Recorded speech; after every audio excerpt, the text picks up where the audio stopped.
This is my 100th video. Let's get it.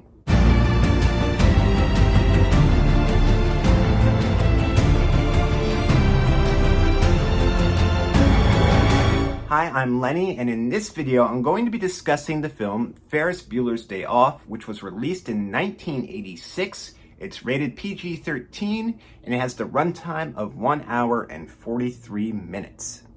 Ferris Bueller's Day Off is written and directed by Hughes. This movie stars Matthew Broderick, Alan Ruck, Jeffrey Jones, Jennifer Grey, and Mia Sara. What is the plot of Ferris Bueller's Day Off? Well, I'm about to tell you. Ferris Bueller, who lives in the suburbs of Chicago, is the most popular kid in his school. Probably the most popular kid in his town.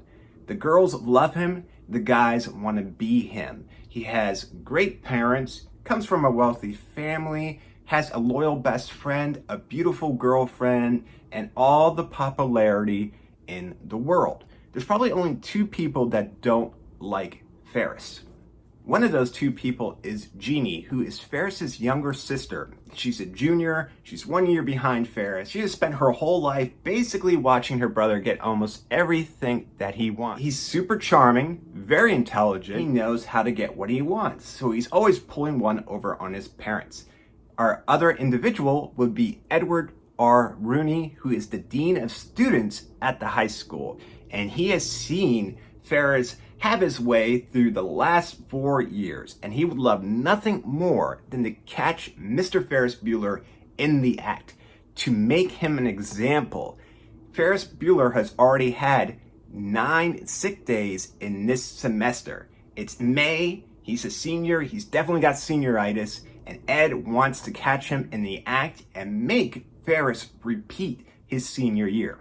Very interesting concept for this comedy is Ferris Bueller is always breaking the fourth wall. He is always addressing us, the audience, to include us in on his conversation, his monologues. And a beautiful day in May, he decides that he is going to take the day off and bring his best friend Cameron and his girlfriend Sloane with him. So Ferris tricks his parents that he's sick, that he needs to stay home. Jeannie calls his bluff right away, and she can't believe that her parents can't see that he is faking. Ferris is going to make the most out of this day.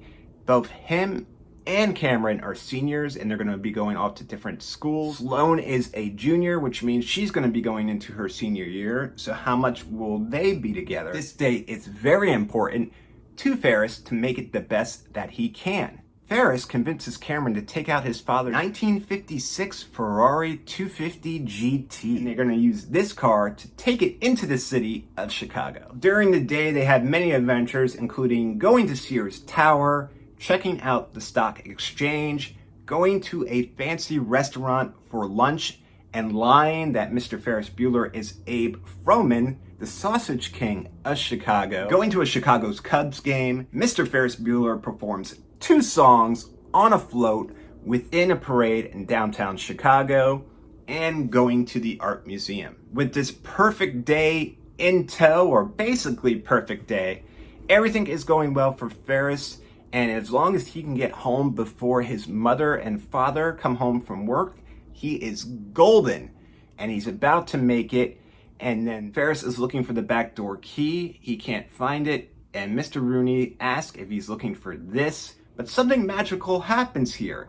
The moment that Jeannie's been waiting for her whole life, for Ferris to get caught. With that moment in hand, she actually helps her brother out by saying that he walked home from the hospital by himself with a fever. Ed Rooney's so close to having his moment. Everything is coming up Ferris Bueller. Now that I explained the plot of Ferris Bueller, I'm going to discuss some of my favorite scenes and some of my favorite lines from the film. Ben Stein, who plays a teacher in this film, is taking roll call. Bueller.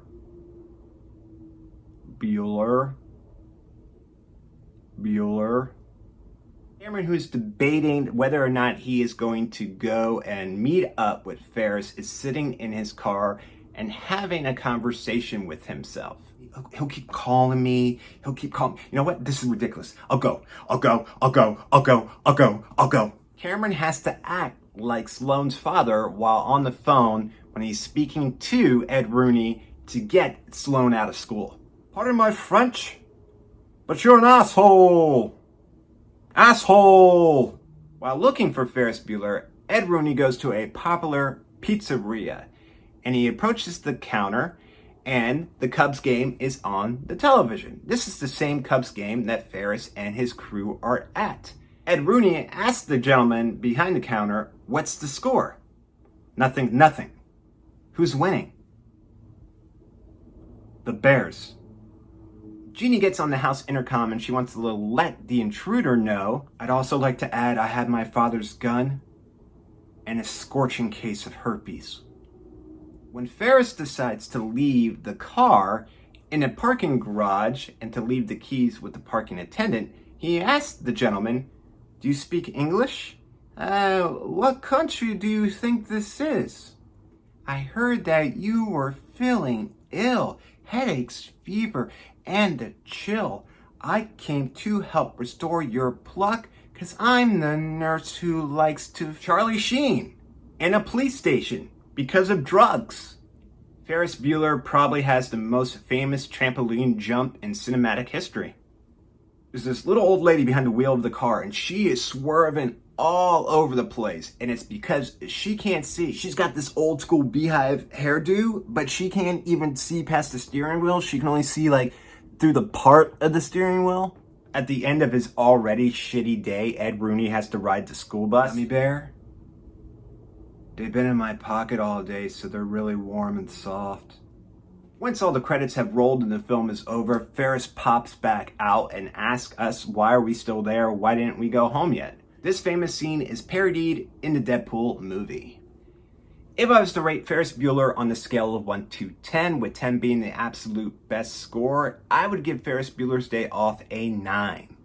We've now come to the interactive part of the video. If you think the video is worthy of a thumbs up, please feel free to do so. And if you enjoyed this video and you want to see other videos like it, all you have to do is hit the YouTube logo down in the corner and you'll get a notification anytime I upload a new video to the channel. As always, I want to say thank you so much for watching the video. Thank you for your time and thank you for allowing me the opportunity to talk about these things that I'm passionate about. Please be safe, be careful, and I'll talk to you soon.